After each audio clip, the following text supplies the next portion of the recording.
విశ్వాస అయిన వాడు ఒకడు పేషెంట్ అయి బెడ్ మీద ఉన్నాడంట, మరణ పడకలో. చూసిపోవటానికి వస్తారుగా అందరూ. ఫ్రెండ్ వచ్చాడు, ఫ్రెండ్ ఒకడు. వీడికెళ్ళి జాలీగా చూశాడు ఆ బెడ్ మీద పండుకున్నోడికి వెళ్ళి చూసి, ఎరా అన్నాడు. ఆ ఎరా ఏంది, ఎట్లుంది, బాగా వీక్ అయిపోయావుగా, దాన్నే ఉందిలే కానీ బైబిల్ చదువుతావా అన్నాడంట. ఎందుకు చదవనురా, నీకోసం ఏమైనా చేస్తాను, చెప్పు ఏం చదవమంటావు అన్నాడు.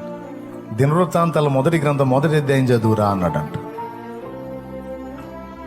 అందులో చదివితే అన్ని పేర్లు ఉంటాయి, మనుషుల పేర్లు.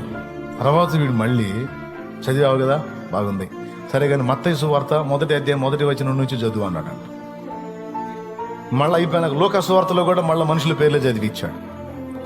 ఈ పేర్లు ఎందుకురా నీకంటే ఆడు పండుకున్నాడు అన్నాడంట, ఇంతమంది పేర్లు గుర్తుపెట్టుకొని రాపించిన దేవుడు నా పేరు మర్చిపోతాడా?